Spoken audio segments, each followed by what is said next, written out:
அவங்க பொண்ணு தர்ஷினி வந்து ஆஸ்பத்திரியில் இருக்காங்க. நாங்கள் வந்துட்டோம் சார். இப்போ நேராக ஹாஸ்பிட்டல் தான் போகிறேன். அங்கே விசாரிச்சுட்டு திரும்ப இங்கே தான் வருவேன். எல்லாரும் இன்னொரு ரவுண்டு விசாரிக்கணும். அப்போ தான் உண்மை வெளியே வரும். ஏன் சார் எங்களையுமா?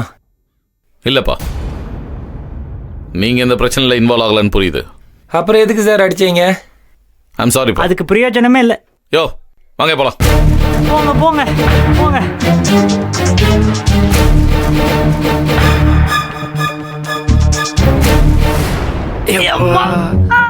அவ்வாடா மாமா, கடைசியில் வந்து காப்பாத்துவீங்கன்னு நினைச்சேன் மாமா. கை கட்டி வேடிக்கை பார்த்துட்டீங்களே மாமா. பார்த்து பாரு நேயா பார்த்துக்கிட்டு தான் இருந்தாரு. ஆனா ஒண்ணு கரிகாலா, இந்த இன்ஸ்டன்ட்ல எனக்கு ஒரு சூப்பர் ஸ்கிரிப்ட் மாட்டிருக்கு. தப்பே பண்ணாத அப்பாவிங்களை கூப்பிட்டு விசாரிச்சா எப்படி இருக்கும்னு ஒரு சூப்பர் ஸ்கிரிப்ட். அதான் ஏற்கனவே இந்த மாதிரி படம் வந்துட்டு. It is completely different. என்னோட ஆங்கிள். நீயே ஏக்கி நீயே நடிச்சு நீயே பார்த்துக்க. எனக்கு அதில் இன்ட்ரெஸ்ட் இல்லை. கதிர் மாமா, தூக்கி விட வாயா. ஒத்தடம் கொடுக்கணும்ல வெண்ணி தண்ணியை வச்சு. யோ, உன் வீட்டுக்கு இருந்தானே மொத்த அடியும் வாங்கியிருக்கேன். நீ வேட்டியில் அழுக்கப்படாம வேடிக்கை பார்த்துட்டு இருக்க. கரி, I am a born actor and also a creator. அடி வாங்கினது கூட பிரச்சனை இல்லப்பா. ஆனா மர்மஸ்தானத்துல குத்திரான் பத்தியா, லைஃபே போச்சு எனக்கு. இதுக்கப்புறம் என்ன பண்ண போறேன்னு தெரியலையேனா. 37 years யங் மேன். எத்தனை வயசு? 37. Young youth. இதுக்கப்புறம் நீ கல்யாணம் பண்ண என்ன பண்ணலைன்னா என்ன? எல்லாம் முத்தி போச்சு போ. இருந்தும் ஒன்று தான், இல்லைனாலும் ஒன்று தான். கரி, ஐ எம் a creator. படா வெங்காயம்.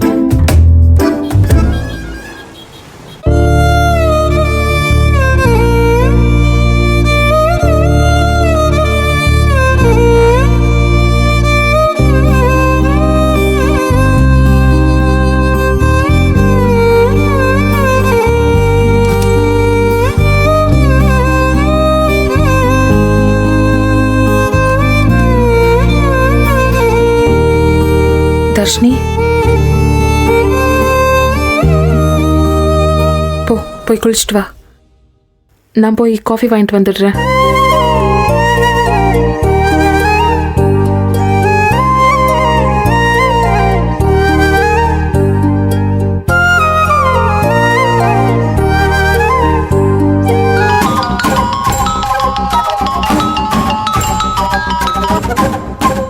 அக்கா சொல்லுங்கக்கா. ஜனனி, நீ சொன்னல அந்த இன்வெஸ்டிகேஷன் ஆஃபீஸர், அவர் வீட்டுக்கு வந்திருந்தாரு. விசாரணைன்னு இந்த கரிகாலம் முல்லை எல்லாரையும் போட்டு உரட்டி எடுத்துட்டாரு. அவர் பேசுறதை வச்சு பார்த்தா அவர் நேர்மையான ஆஃபீஸர் மாதிரி தான் எனக்கு தெரியுது. எல்லாரையும் கரெக்டாக கேள்வி கேட்டாரு, என்னையும் விசாரிச்சாரு. நான் நடந்தது எல்லாத்தையும் சொன்னேன். இப்போ அங்கே தான் கிளம்பி வந்துட்டு இருக்காரு. வரட்டும்க்கா, பார்த்துக்கலாம். அக்காவுக்கு என்ன நடந்துச்சுன்னு கண்டிப்பா இவர் கண்டுபிடிக்கணும். ஆனா அதுக்குள்ள அக்காவே கண்ணை முழிச்சிடணும். நீ வேணா பாரு, குறிச்சு வச்சிருக்க கல்யாண தேதிக்குள்ள எல்லா பிரச்சனையும் முடிஞ்சிடும். என் முருகன் எல்லாத்தையும் பார்த்துப்பேன். சரிக்கா, பார்த்துக்கலாம். அவர் வரட்டும். அவர்கிட்ட எல்லாம் பேசிட்டு நான் உங்களுக்கு திரும்ப கால் பண்றேன். சரி, பார்த்துக்க.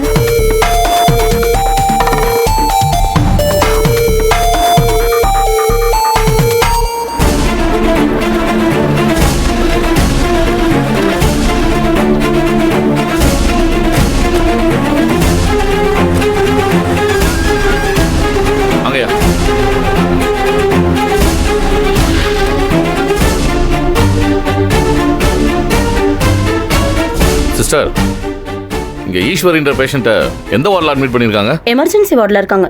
சிஸ்டர் கூட்டிட்டு போங்க. வாங்க. தேங்க்யூ.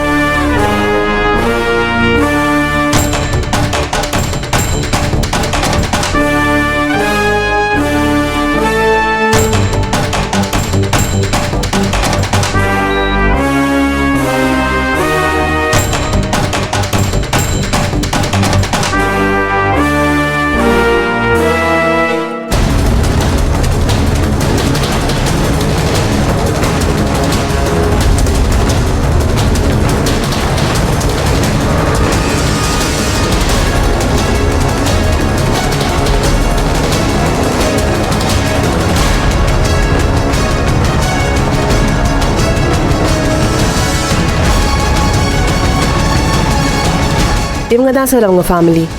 ம். பேஷண்ட் எங்க இருக்காங்க? உள்ள இருக்காங்க சார்.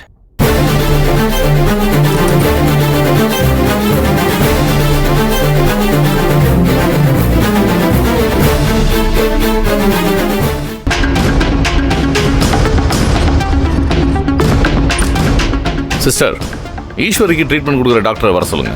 ம், ஓகே சார்.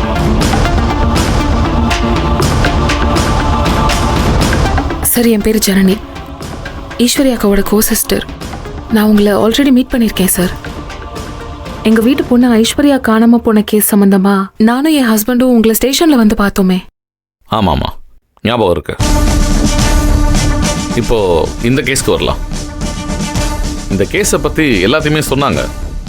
பட் நானும் இதை பற்றின கிளியர் பிக்சரை புரிஞ்சுக்கணுன்றதுக்காக தான் உங்ககிட்ட விசாரிக்க வந்திருக்கேன். இது வரைக்கும் என்ன நடந்துச்சுன்னு நான் கிளியராக சொல்கிறேன் சார். ம்.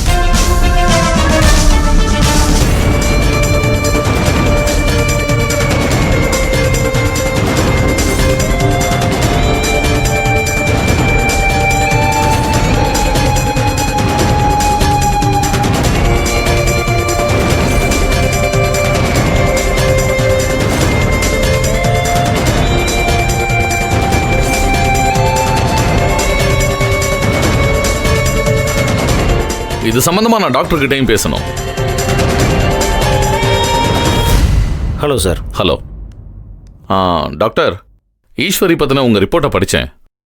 இவங்களுக்கு எதனால காயம் ஏற்பட்டிருக்கு, இப்போ எப்படி இருக்காங்க?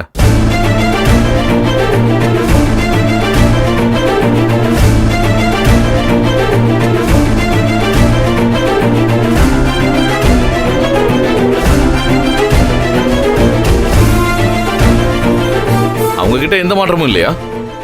இப்பயும் அப்படியே தான் இருக்காங்களா? அன்ஃபார்ச்சுனேட்லி ஆமாம் சார். ஆனால் நேற்று அவங்க பிபி சூட்டப் ஆச்சு. ஸ்ட்ராங் டோஸ் ப்ரெஷர் இன்ஜெக்ஷன் கொடுத்ததுக்கு அப்புறம் தான் அவங்க நார்மலானாங்க. எதனால அவங்களுக்கு பாதிப்பு ஏற்பட்டுச்சுன்னு சொல்ல முடியுமா? தெரியல சார். யாரோ வந்து அவங்கள டிஸ்டர்ப் பண்ண மாதிரி தெரிஞ்சுது. நான் வந்து இவங்களை கேட்டேன், இவங்க யாரும் பார்க்கலன்னு சொல்லிட்டாங்க.